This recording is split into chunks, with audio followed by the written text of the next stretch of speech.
Welcome to another CO2 Mondays with Trevor. I'm your host, Trevor Matthews, and I'm super excited about today's topic, today's guest.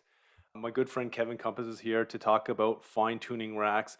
And over the last few weeks, it's been really awesome. All the different guests come in with different ideas, different experience, and different expertise. And we've been doing this in front of a live audience, which is great. So if you have any questions, please put them in the chat box or unmute yourself and ask the question. Put your hand up if you want. But I want to welcome Kevin Compass. Welcome, Kevin. Thanks for having me on, Trevor. Awesome, Kevin. Why don't you first off introduce yourself to the audience? So my name is Kevin Compass. I am a refrigeration tech / startup technician in Chicago, Illinois. I work for Climate Pros, mostly doing startups and EMS retrofits and grocery store energy audits. So I primarily do a lot of startup work. I have probably been working with CO2 for like the last 8 years, all the way up from subcritical to transcritical, the liquid pumped over feeds.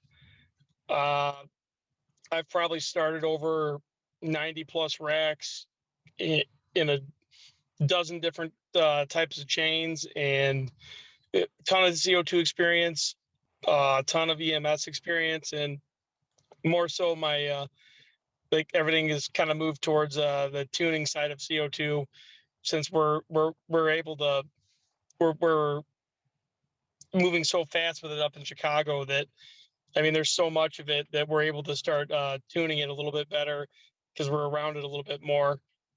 Yeah, and that's really me and Kevin. I think we met a year or 2 years ago when you launched the Advanced Refrigeration podcast, and ever since then, I've been following you. And you're just such an inspiration, helping technicians out there, sharing your knowledge on a lot of social media platforms, which I really love.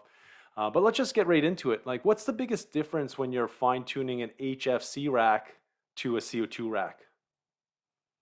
So the biggest difference, it comes down to basically your receiver pressure and your flash I'm sorry, your flash tank pressure / receiver, depending on what manufacturer you have, and your gas cooler control. So the main difference between tuning an HFC rack or a glycol rack or anything like that is the gas cooler control and the flash gas bypass control. So Mhm. getting that flash gas bypass valve under control and the high pressure valve under control is what really sets apart the tuning on a CO2 rack and really makes it, you know, worth the money. It, Generally, I see receiver pressures and flash tank pressures on non-tuned racks or racks that just have an OEM program in it, and have been repeated, multiple times over 10, 20 stores. Usually, we see the flash tank pressure going anywhere from 520 all the way down to medium temp suction pressure, which could be 400 or Wow. 420 pounds, Wow. and it causes a plethora of issues, whether Yeah. it be oil issues because you don't have enough oil differential now to push oil to the medium temp compressors, so then you start ending up with oil issues. Hmm. Feeding issues on the medium temp side because you don't have the pressure difference across your electronic expansion valves or pulse valves to feed enough refrigerant. So then you start this terrible downward spiral of core poor case performance and compressor cycling now because you don't have control over your superheats and or your case temperatures because that flash tank pressure is all over the place. Yeah, and I've seen that before on different algorithms in different manufacturer controllers when first set it up. These are controllers you need to set up. It's not like you just put them in, wire them up, and power them up, and then they work. You have to go in and program them. And you said that sometimes manufacturers will put a program in, but a lot of times, a lot of technicians I talk to, they go in and they fine tune it just like you do all the time. When do you really notice this? Just say you didn't do the commissioning or your team didn't do the commissioning and you come into a store. When do you start to notice having issues like on day one, or do you see it like a month down the road or different times a It, year? it really depends. I mean, in the summertime, it really shows up because you're going to have poor performance Hmm. um, and oil issues. Generally, I see it show up with oil issues, and the oil issues are compounded by the heat. So Okay. as it gets hotter out and the load in the flash tank increases, and your gas cooler is doing less work because it's less efficient, it's going to compound the issue. It's Okay. going to start hunting more. And Okay. then And when it's really cold out, same thing. hmm so when you say an oil issue, how do you notice that? Is that the compressors are tripped off and maybe oil failures, and then you go in and like you got a bunch of compressors tripped out on that, or when do you start noticing, and what is it exactly that you're noticing with the oil issues? Separator Usually empty? it's separator empty alarms, usually first. And if it continues on, usually it starts with separator empty alarms, and then it usually is if the flash tank is really low and it's trending low for a long time. Usually it's compressor fill alarms, Mm. like cycle counts for the compressor fills, depending on if you're using microthermal. If it's Emerson, it's usually low oil failures Mm-hmm. because it's unable to fill the compressor because there's not enough differential in the flash tank, depending on whose rack you have. If you have a Carnot rack, it's not an issue because they're using a high pressure oil system. Do you want to Everybody explain else, that actually? Do you want to explain a high pressure oil system? so it would be just like a high pressure oil system you would see on an HFC rack. So it would be you have a impingement screen. I'm sorry, not an coalescent separator, and coming out of the bottom of the separator is a reservoir. Coming out of the reservoir comes out of the bottom of the separator and reservoir, goes straight to a OMC high pressure Emerson controller or a Trax oil controller to feed oil in the compressor. So it's straight discharge pressure. So it could be 13, 1400 pounds oil pressure. Mm-hmm. They are the only ones I've seen use a high pressure oil system. Not a Okay. fan of it at all. Okay. There's a lot of issues around it, and I don't like an oil line at 1300 pounds. I mean, Okay. oil at 50 pounds of pressure makes a big mess. Oil at 1400 pounds of pressure makes a huge mess. Yeah. So we talked about the separator when your gas, flash gas bypass valve is acting up and your pressure's all over the place, and then your separator trips off. Where is that oil now at this point in the system, do you think? It really depends. Usually, if everything's been that low, it's usually sitting out in the cases Okay. because you have poor superheat control, you have poor case control, you have poor liquid flow to the cases. So usually it's sitting in the low temp cases Okay. if it's a booster rack. Okay. And then, so you come in or your team comes in and you get oil separator alarms and maybe you have some compressor trips. What's your steps or your processes to figure this out and get it back up to the point where you need to start fine tuning this? Well, the first thing I look at is the receiver pressure. Yep. Before I look at anything else, I'll look at the receiver pressure as far back as I can go and see how it looks. And generally, it's all over the place. Okay. And so that's like Now, you if you, said, you're going from like 400 PSI, 420, all the way up to 560 or something, and you just see a range like that constantly. yeah, I've seen it as high as a 115-pound delta. Wow. I mean, usually after we get them tuned, and if we have a decent compressor sizing on the medium temp side, if we have um, we don't have every compressor the same exact size. We got some staging in there. Um, Generally, we could see 2 to 4 pounds. Wow. Wow. That's a massive difference. Over Eight to 100? 10 pounds. Okay. Yeah, 8 to 10 pounds on a rack with kind of crappy control. Like Yeah. every compressor, say every compressor is a 20 horse, and you have no staging there. Hmm. So I mean, 8 to 10 is like probably the worst after it's tuned. Okay. So so you come up to it, you check the graph, so you're checking the trend of the flash tank slash receiver, and then you see it's all over the place. What is your steps then? Are you going to go right in to start fine tuning that controller, or is there other things you need to do first? So generally look at the whole system. How are the compressors cycling? How are the EEV percentages?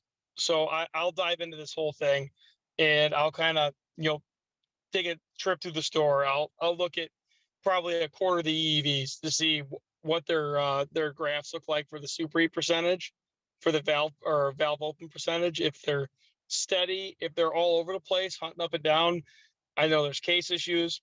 If the receiver pressure is hunting up and down, I take that into account. And then I look at the defrost schedule. So you have to approach this from an entire rack standpoint. If the defrost schedule is trash and all over the place, and you have too many loads in defrost, or you have large loads and small loads at the same time, you're never going to get that that suction tuned out until you get the defrost taken care of. Hmm. So even though you fix the flash tank, it's probably still not going to be that good because you don't have good suction staging because you have poor defrost control. Okay. Okay. So you generally, when I look at it from the whole rack. Like we'll make changes. Like we have a couple base tunes that we set the flash tank and high pressure valve to.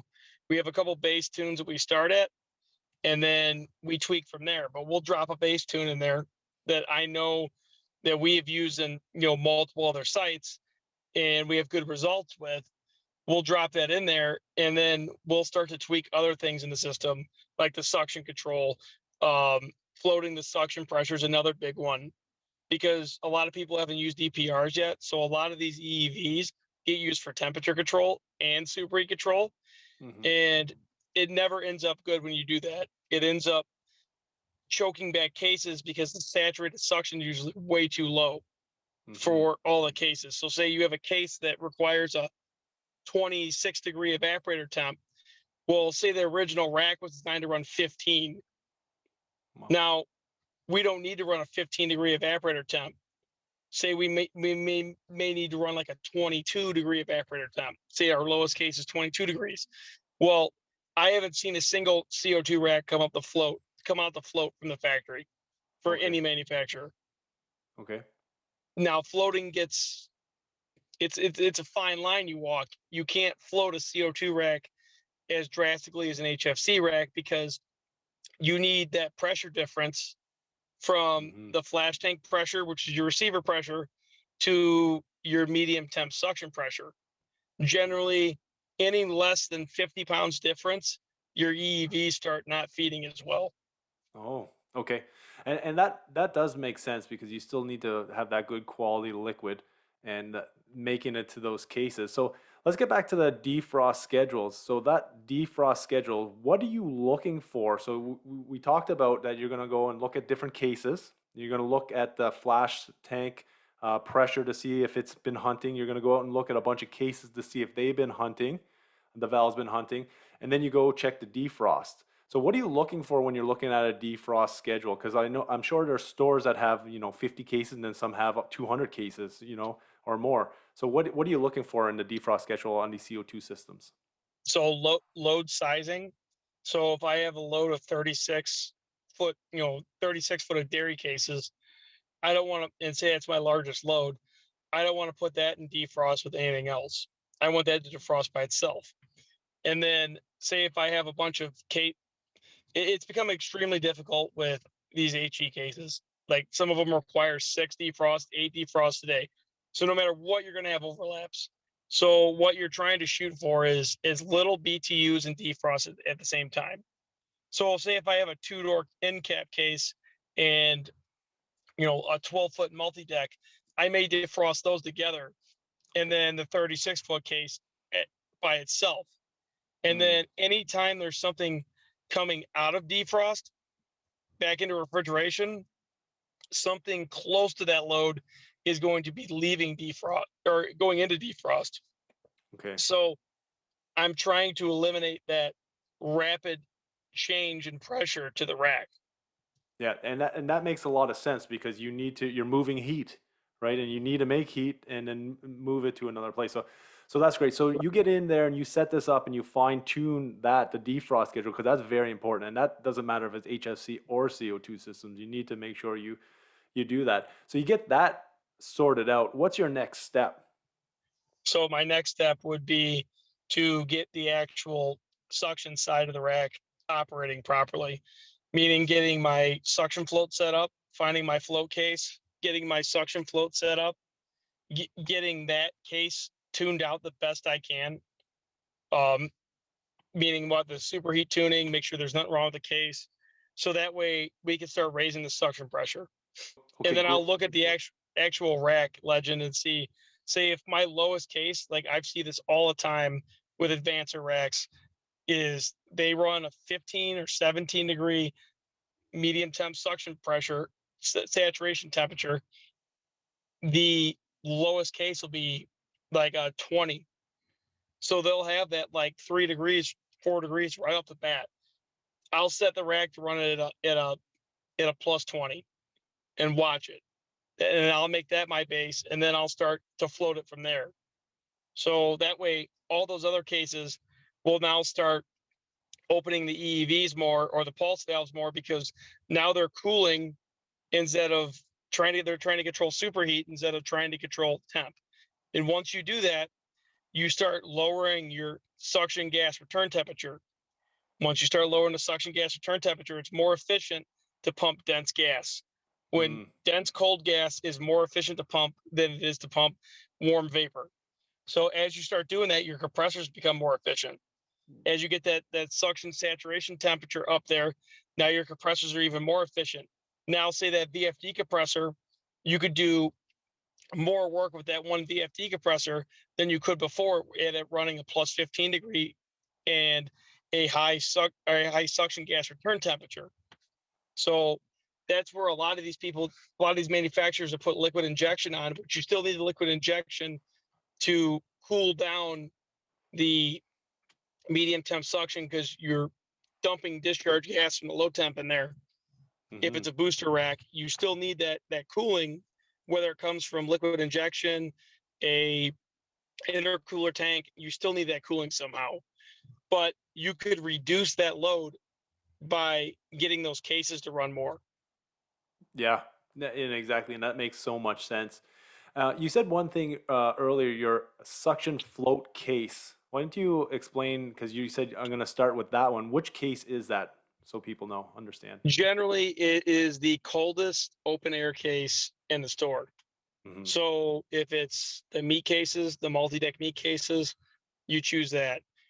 If you have no open air cases, you choose the coldest closed air case. I try to not choose closed air cases because they generally don't have as much temperature fluctuations. So say if you had a closed air case that required like a plus 30 degree evaporator, and you had an open air case that required a plus 25 degree evaporator, that open air case was probably going to warm up before the closed case, Hmm. just because it takes longer to do that. I try to avoid floating off walk-ins unless that's all I have. If I have like a big warehouse and that's all I can do is float off walk-ins, that's all you can do is float off walk-ins. But generally a walk-in is my last go-to, even if it's colder. Say it's an ice cream freezer and it's minus 10 and I have ice cream cases at minus 8, I'm going to choose the cases every time, Hmm. because the freezer is going to take too long to warm up Yeah, yeah, and and the that door is probably going to be open all day. yeah, and that makes sense. And usually with larger stores, I know we talked about this before. We always want to try to get the defrost schedules happen in the evenings, but realistically now it's these big stores and so many different defrosts a day. You got to do it throughout the day. Um, but let's go back. So you fix the defrost, you start setting up your floating suction. Um, the oil is still out of the cases. So you set up the defrost schedule. You're checking the floating suction. What's the next step for that oil that we have lost now out of that separator? Usually around that time when you get the flash tank kind of tuned out and the suction under control, usually the oil starts returning. Okay. Yeah, you usually about that time, once the case the suction's under control, the compressor cycling is stopped, and it's pretty tight. Usually, once those low temp cases start opening the EEVs more and they get a constant liquid flow, your oil starts returning, Hmm. and the oil issues usually start going away. And now, about the time I do that, I start tuning the flash tank and the high pressure valve, and I adjust it depends on what it is. If it's a Danfoss 326, if it's a Parker Sportland microthermal controller, they have their own 2-valve controller now, or if it's a Emerson iPro controller, they all have different PIDs and they all act differently. So you have to sit there and read the manual and figure out how these go. I I like the 326A from Danfoss. I think it's very easy to program. If I'm having a standalone control, if I have microthermal already, I'm going to choose the microthermal control because it's way easier to work with. There's way less settings in the microthermal controller, and it's just generally easier to set up because of the graphing functions already. Because if you already have microthermal there, you already have the PC and everything else. So everything else is a lot easier to set up and tune. Okay, and that's a great point. So when you go into these and now they've been running and you ran into these issues, what are some of the key set points inside these? I know you have to read the manual, and this is something I do in all my training talks, especially in CO2. And if it's new to you, it doesn't matter what refrigeration, you got to read the manuals. But what are some of the set points that you notice that are causing the flash tank to be all over the place, or that valve, I guess the flash gas bypass valve, being all over the place? So every manufacturer we've seen so far has made the PID loops too slow. So they react way too slow. Like most of the time we don't need a fast acting PID for refrigeration and HVAC control. But for the flash gas bypass valve and the high pressure valve, we need an extremely fast reacting PID. And this is why the reliefs blow so much on shutdowns, because the PID loop is not fast enough for the high pressure valve. So it ends up, before the high pressure valve could shut tight, the PID loop is all wound up. It takes time to close, and then you end up blowing the receiver reliefs on like a power outage or a shutdown sequence. As soon as we tuned those flash tanks and got the PIDs where they need to be, we stopped blowing reliefs. Like we Interesting. hardly blow any reliefs anymore at all. And so I know I've worked with some PIDs in some of the Dixel controller. Is it similar? Like, do they have 4 or 5 different parameters for that specific PID loop, or some of them have a lot more parameters? Generally, it's the in the 326A, there's a PI, and a D loop. So Hmm. you have 3 parameters per valve. So you have Okay, two yeah, different valves. yeah, So that's right. you have 6 different PID parameters to do. Yeah, yeah. Um, the iPro stuff, I think it's only in a P and an I loop. I haven't really messed with too many iPro stores. I mean, they were around in the beginning, and then every startup we did, we ended up ripping them out. Yeah, yeah, that's fair. Um, Yeah, so and I've heard of that too. So now that you got the medium temp, so the transcritical side, you got this flash tank running, this receiver pressure running a bit better. What are some of the next steps for fine tuning the store? Because we got the oil back now, but there must be still more things that you need to so set up to now get it we running. now we move on to the cases and the valves. We move on to tuning the cases. So what we're doing is we're looking at the EEV valve percentage or the pulse valve percentage. We don't want it all over the place. We don't want it going from 0 to 100. We don't want it going from 0 to 70. We want it to stay steady, like 20, 30%, 40%. We want it to be a solid, steady number. Hmm. With microthermal, this is extremely easy. You can graph out the valve percentage. Sorry. You can graph out the valve percentages, your average valve percentage that that case likes to be at. So then you go into your case controller and you set your average valve percentage to that percent. So say Wow. if that valve is at an average of 22%, you're going to go in there and you're going to set your base value at 22%. And then you're going to only allow it to open so much farther than that. So Oh. if it opens, say if you have it set at 10%, more, so it only open to 30%. So Yeah. if it needs to open more than 30%, there's an issue with the Mm. rack, liquid feed, with the case. So that is how you could tune that. And then microthermal gives you alarms for that, saying that like the base value is off, meaning like something's happened. Suction pressure's out of whack. Something's happened to make that valve open more. Mhm. So with Emerson, it's a little harder because you have to go through and graph every case, and it's the Dixel stuff, and you have to go through and you have to tune them. Now, the PI loop inside microthermal is pretty good.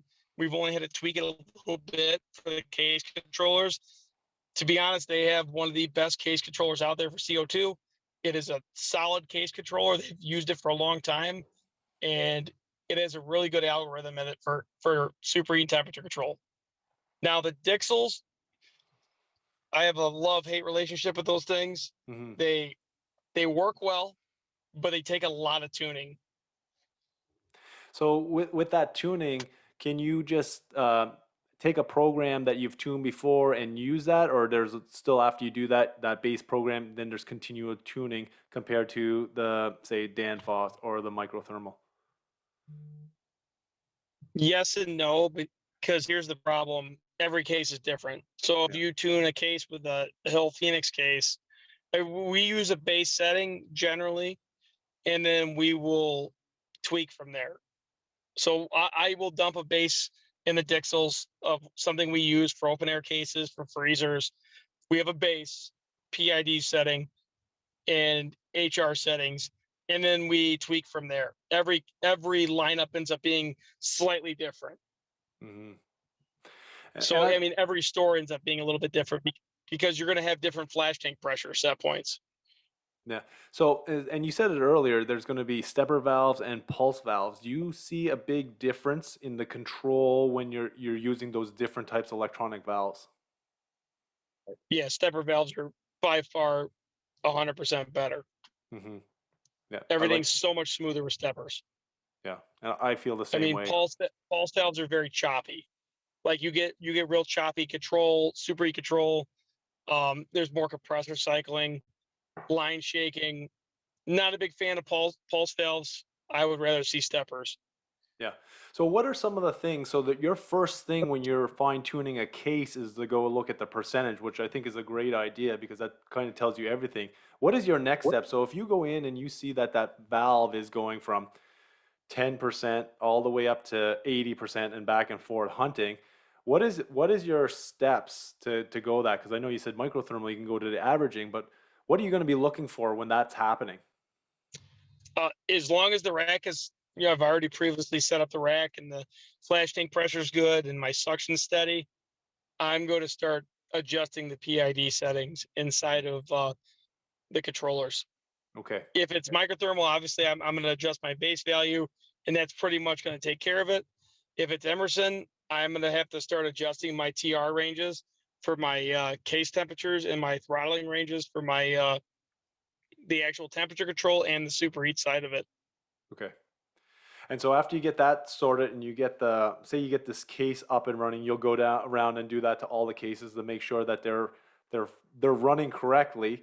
Do you ever see an issue where there's like one case on, say, a lineup that causes you more issues that affects all the other cases?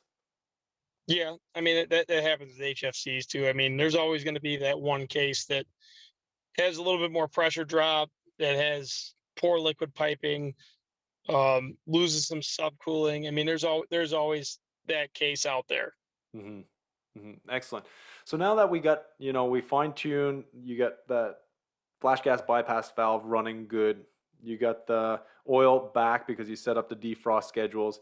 You fine tune the cases now. What's some of your next steps to fine tune to make sure that, you know, the system is going to be running as efficient as possible? So we generally tune the condenser.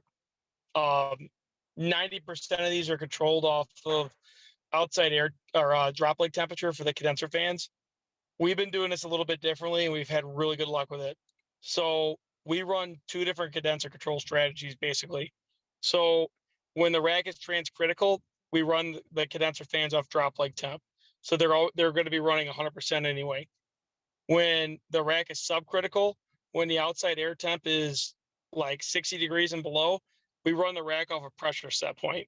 Now, doing this allows the rack to run much better control of the condenser fans over pressure than temperature.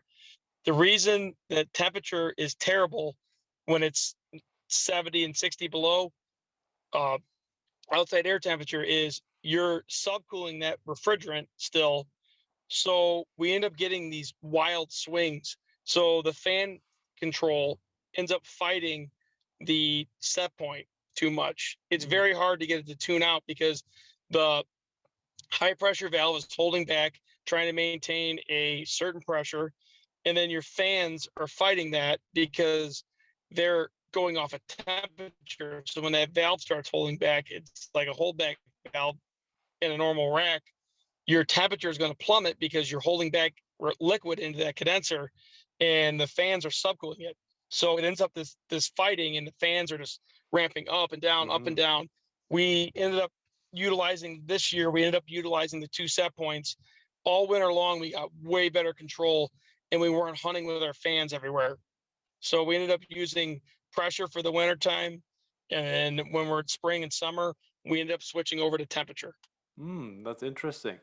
And so this doesn't matter the brand or the manufacturer of the equipment, like the valves or the controllers. This is something that you're doing for all of them. Yeah, we've only done one microthermal store. The Emerson stuff is where we've done the most of this at. I mean, we have a ton of CO2 Aldis, so they're all Emerson stuff. So we've been doing that condenser control with them because they have a lot of problems with load at night because they only have one thing on the low temp. So we do this to manage the load the best we can with the keeping our condenser pressure up. Okay. And so far we've been talking mostly about fine tuning that medium temp side. How important is it to get that medium temp side fine tuned before you start diving into the low temp side? They usually fall in line together. Okay. Once you get the flash tank and everything tuned out, they usually start to fall in line with each other. If you're lucky and you have a VFD on the low temp, usually it's running pretty good already. It's usually pretty steady because your head pressure is not all over the place. So the low temp usually runs pretty steady off the get go. Once you get the cases taken care of, your low temp is usually okay. If you don't have a VFD, I would strongly recommend trying to sell one to a customer because they are extremely cheap because they are small compressors and the VFDs are extremely small. And the payback would be tremendous. If you don't have a VFD, I mean, the low temp kind of runs subpar, Okay. and it kind Yeah. of just is what it is. Yeah. And that makes sense. So now we got a lot of it fine tuned. You're fine tuning the flash. The first thing is that receiver, the flash tank valve. Then you get your defrost schedule.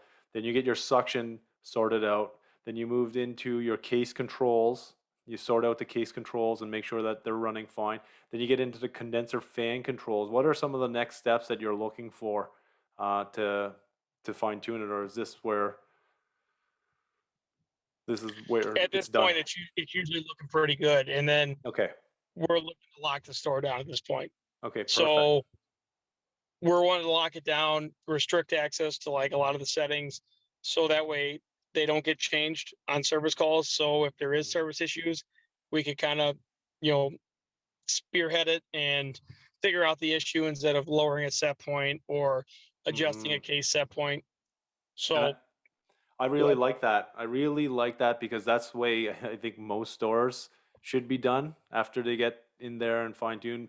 Because over time, what I've seen when I was in the field, even not necessarily on the CO2 stores, but someone would go in and change one set point, and it gets the rack running okay, and or that call okay, and then something else changed and something else changed, and then 2 years later, you go look at the legend and you're supposed to be running at 15 psi, but it's all the way down at 11 psi running the whole rack. So, so this is important that if you can reduce that for people going in to change that, I think that helps. I think it may be troublesome for a person on call just trying to get through the night if it's 2 o'clock in the morning to get something up and running, but I'm sure you have some sort of processes to go through to fix that. Go ahead. But So now that no, you go ahead. fine-tuned the store, and I know you worked at a ton of stores, you commissioned, yeah, I think you said up to 90 racks. And we talked mostly about booster systems so far. On any of these systems, are they straight up booster? Do you have any high ambient technology like parallel compression? Do you have ejectors? Do you have like adiabatic cooling, or is it just straight up standard booster, basic booster systems? So we only have two parallel compression racks, and they're both Carnot racks. So parallel compression is like a whole other beast. Just getting that parallel compression compressor and PID loop right. Once that is the same as tuning the flash gas bypass. You're still going to have the flash gas bypass valve on that rack, so you're still going to want to tune that, but you're also going to want to tune that suction group. So parallel compression, like most of the time, unless it's on bigger stuff like warehouse stuff, we don't use it a whole lot around here.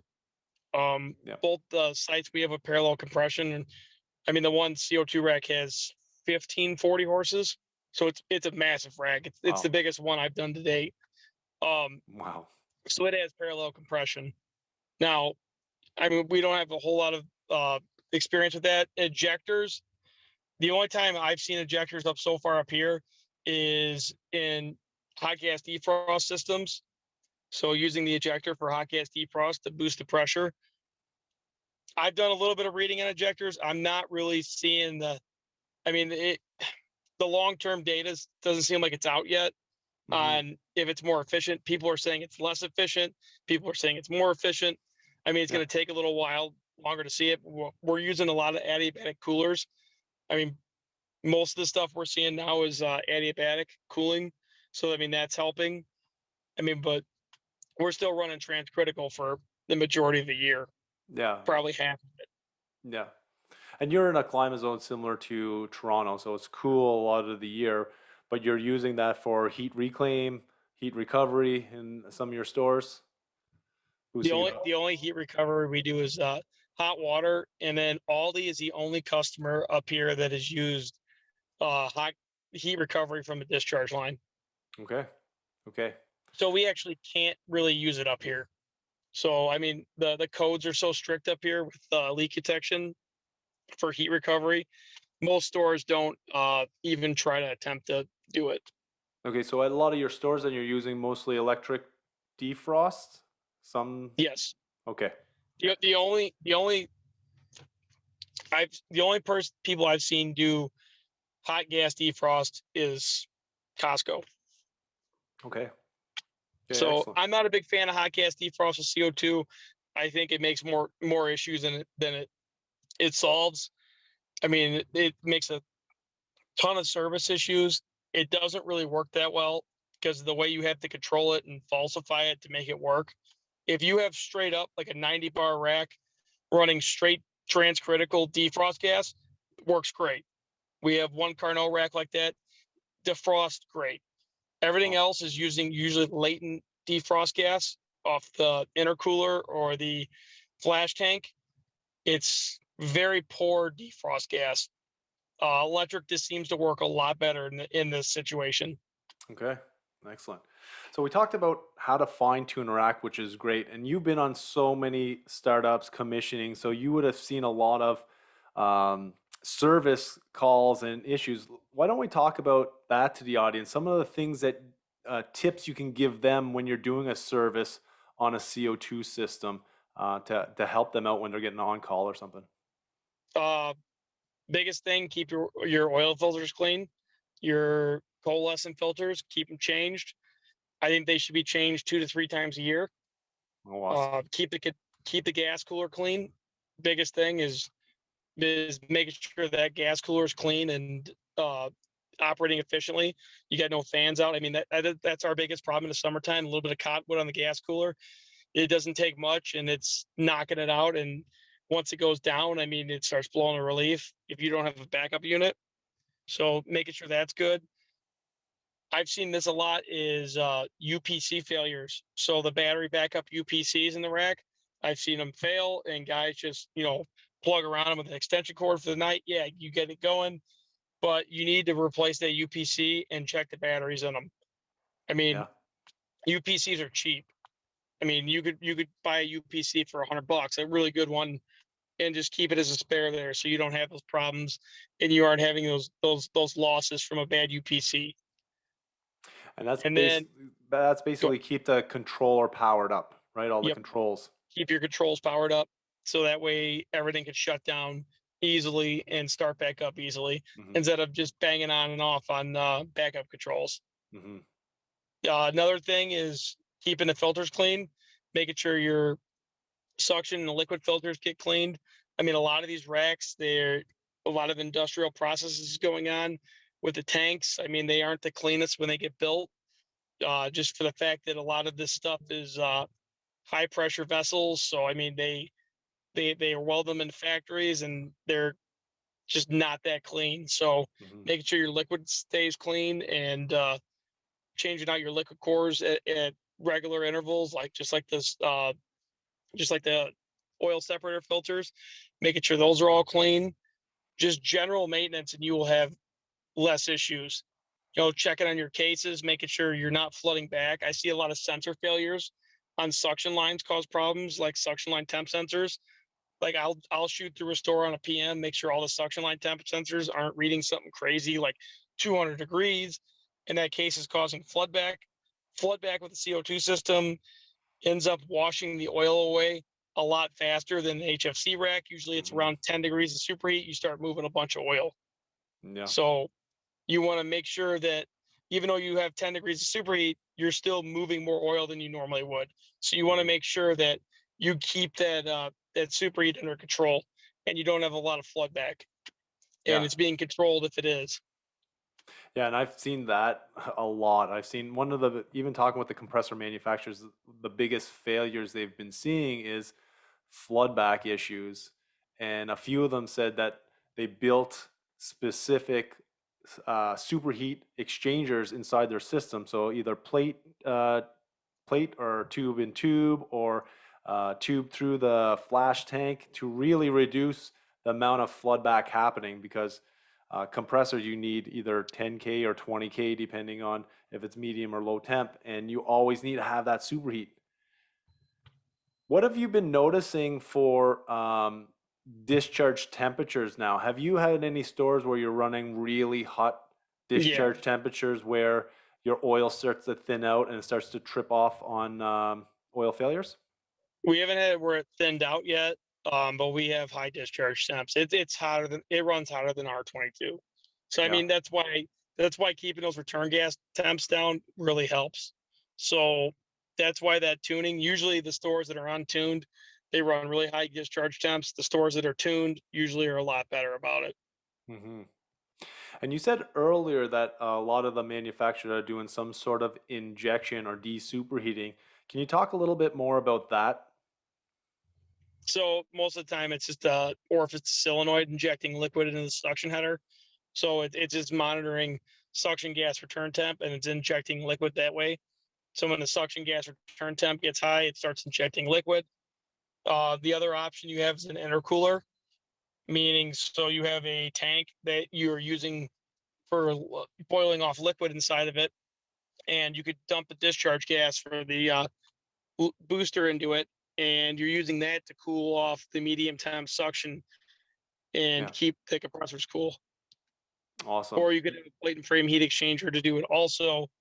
Um, the only one I've seen do that is LMP, but most of the time it's liquid injection. Okay. Does it make a difference where that solenoid's coming in onto that header? Do like some compressors get cooler than others?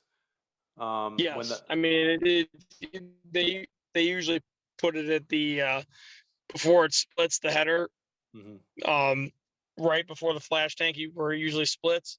So I mean your bottom compressors usually get if they're on the bottom and top if they're stacked, usually the bottoms get cooler.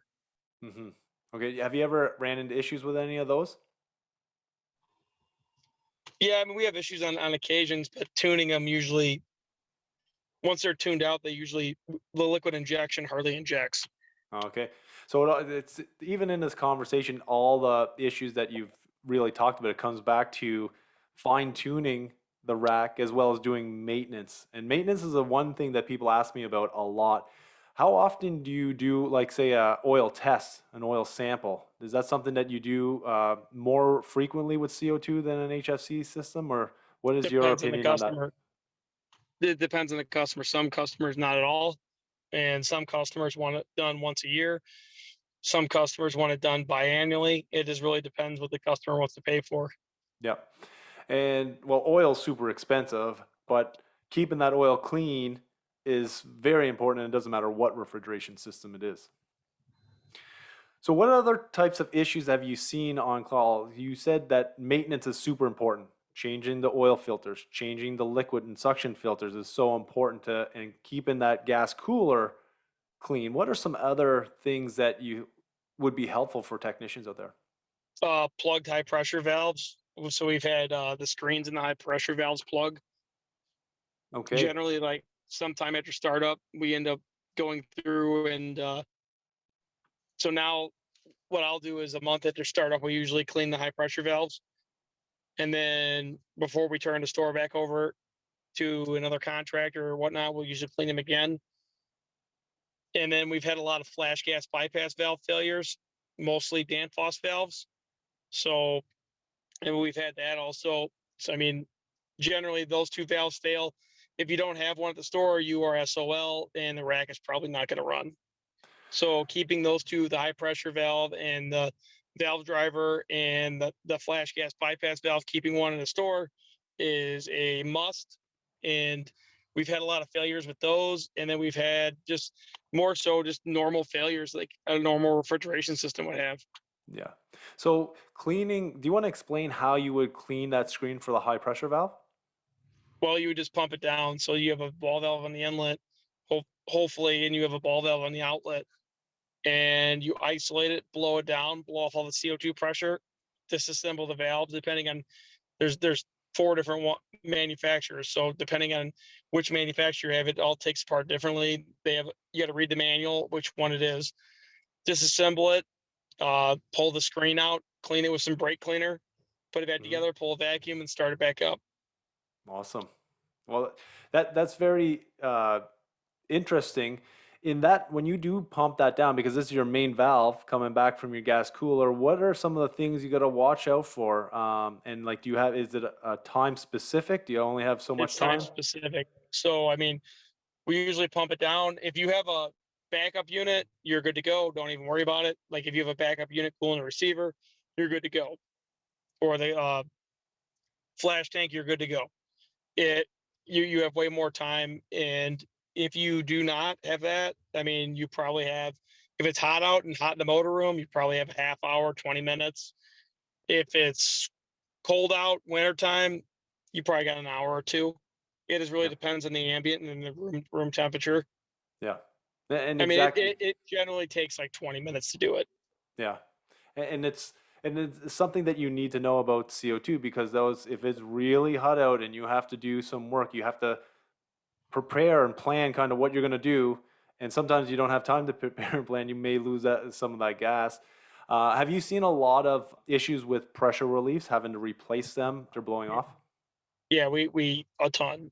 Generally, after they blow off a couple times, I mean, they're getting replaced because they're leaking. Yeah. It Yeah. doesn't matter what the manufacturer is. Usually, two or three blow offs, they're getting replaced. And that's a good practice anyway, because that's where you'll go around and start chasing your tail for a leak. It doesn't matter what type of refrigerant it is, and it's leaking up at the pressure relief, right? So this is something to be aware of, even on CO2 system. Anything about say secondary systems, cascade systems you have worked on, fine tuning those? Are they different when you're fine tuning a cascade CO2 system compared to a transcritical, I mean, or yeah?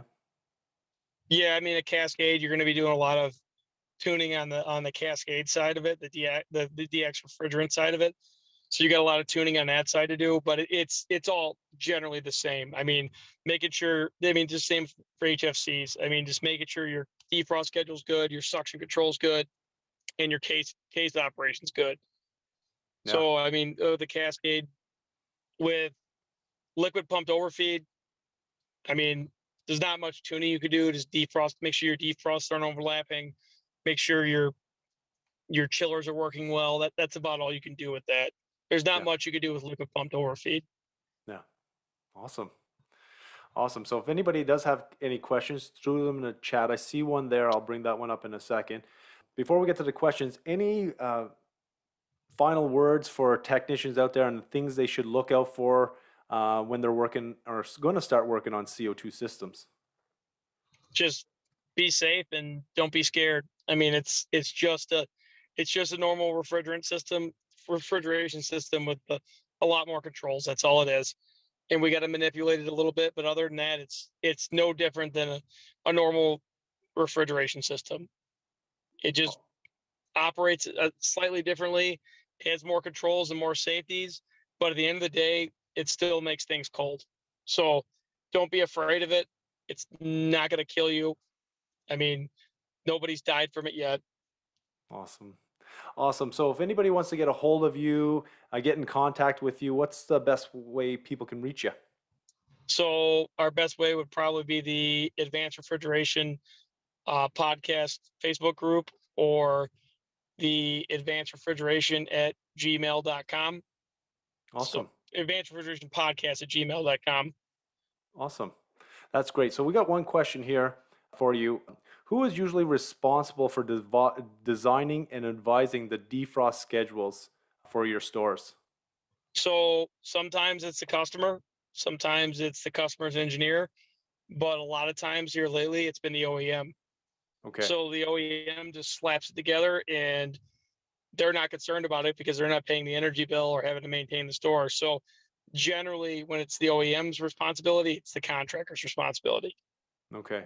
And can anyone just do this? Because it doesn't sound, it's not an easy thing to do because I've done it before, but what is your process? And you already went through it. You go through, the different loads and make sure they're matched. But can anyone do this at your company, or do you do it, or does your There's team do it, or does your there's project there's manager do it? another younger guy that works with me that does it. Okay. He probably does the majority of it now. Okay. We usually end up working together almost every day. So I mean, he does all the tuning with me, so he'll do all that on his own now. So it's me and him, and then I have another guy that does here and there does it. He's starting to learn it, but Yeah. generally there's just two or three of us that do it. Awesome. That's amazing.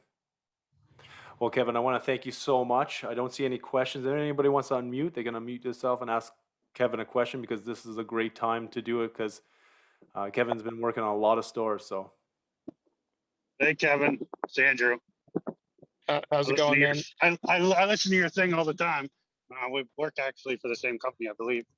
I'm actually asking a question about something we're having a problem with right now. I have a Bitzer compressor at a CO2 store, and the OMC, when it calls, is making the high pressure hose just vibrate violent.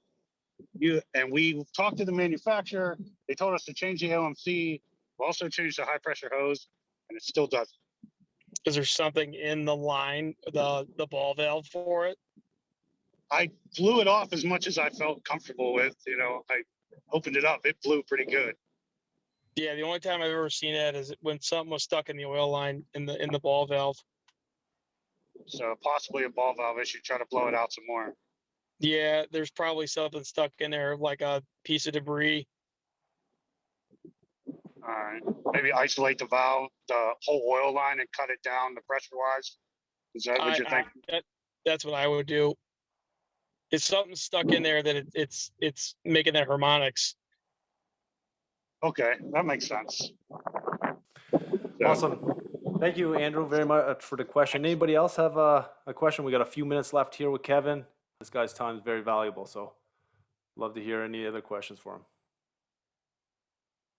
What's the best way to start learning CO2? Got a question. What's the best way to Just start doing it. Yeah. Just jump into it and start messing around with it. I mean, that's how I learned. Yeah. And I think it's important to, follow the manufacturers and, research manufacturers that are building equipment and start reading manuals, like Kevin said earlier.